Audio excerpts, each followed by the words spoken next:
Rebonjour, alors hier je me suis tapé donc l'interview de Jean-Luc Reichmann par Bernard Montiel sur RFM. Donc j'ai appris que Jean-Luc Reichmann avait bossé sur RFM. Et c'est vrai que quand on entend Jean-Luc Reichmann, c'est vrai qu'il a une putain de voix de radio, c'est vrai qu'il a une très belle voix.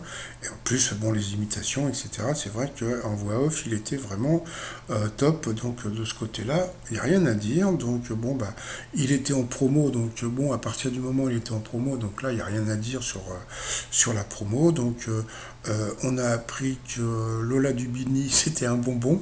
Donc moi, à la place de Haribo, je créerais un bonbon Lola Dubini, parce qu'à chaque fois qu'il parle d'elle, à chaque fois il dit oui, c'est un bonbon. Dès que je l'ai vu, c'était un bonbon, un bonbon, un bonbon.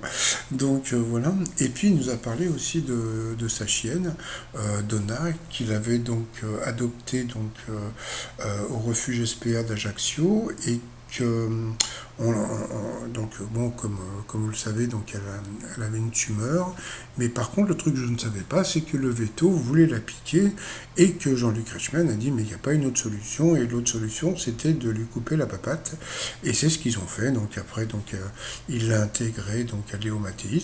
Moi j'ai toujours trouvé que c'était une très bonne idée de ce côté-là, il n'y a aucun problème. Donc bon bah il a continué à faire la promo de Léo Mattei, blablabla, les enfants, blablabla, etc. Bon, passons. Donc rien de nouveau à l'horizon. Et puis il y a un moment, donc Bernard Montiel lui a posé des questions sur le maître de midi actuel et ses absences par rapport aux élèves de son lycée Max Linder à Libourne. Et donc, bon, Jean-Luc Reichmann a dit la vérité. Il a dit, mais il a pris un congé sans solde. Donc après, ils n'ont pas eu de bol parce qu'ils n'ont pas trouvé d'élèves. Et surtout, il a dit un truc assez bizarre. Il a dit, mais il fait ce qu'il veut. Ah, bon, d'accord. Donc il a dit il fait ce qu'il veut. Donc là, il va gagner plein d'argent comme jamais il aurait pu en gagner. Donc bon, donc ça veut dire qu'il va rester encore pas mal de temps. Et puis, donc voilà, donc c'est-à-dire que, bon, je sais pas, on avait l'impression que. Et puis alors, attendez, le truc qui était super rigolo, c'est que il nous a dit que c'était extraordinaire, mais vous vous rendez pas compte. C'est un homme qui est élégant. Ah ouais, je sais pas, est-ce que vous trouvez qu'il est élégant quoi, par rapport à ses fringues, mais bon, passons. Euh, et que grâce à lui, tous les jours, on apprend des trucs en philo.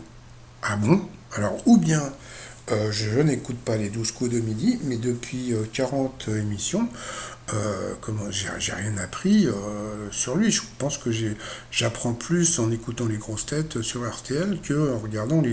Bon, c'est pas vrai, je déconne, parce que c'est vrai que des fois dans les questions, on apprend des trucs.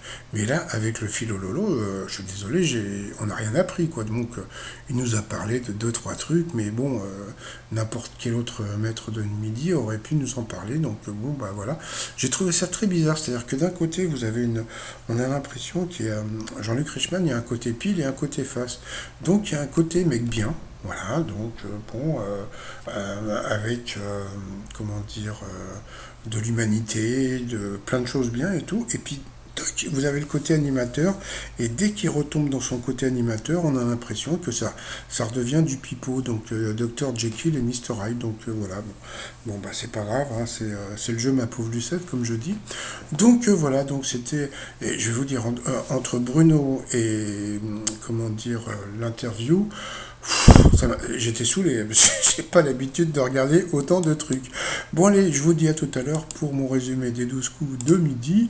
Et puis donc va-t-il pleurer encore une fois? Parce que bon, comme je l'ai dit, hein, donc ça fait, je crois que ça fait au moins 10 fois qu'il pleure en 40 émissions. Donc, et surtout le truc qui m'a fait rire, c'est que donc, il avait pleuré, je sais plus quand il avait fait un coup de maître, et puis que après, donc, il avait dit oui, mes élèves me manquent. Oui, mais bon, comme j'ai dit, hein, il aurait très bien pu faire des cours par Zoom, voilà, donc puisque bon, à partir du moment où ils n'avaient pas de prof, donc il aurait pu faire des cours par Zoom, il aurait pu faire des cours, je sais pas moi, en vidéo, etc. Mais bon, je sais pas, quoi, comme dirait l'autre, chacun sa merde. Allez, à tout à l'heure pour mon petit résumé des 12 coups de midi. Allez, bye bye.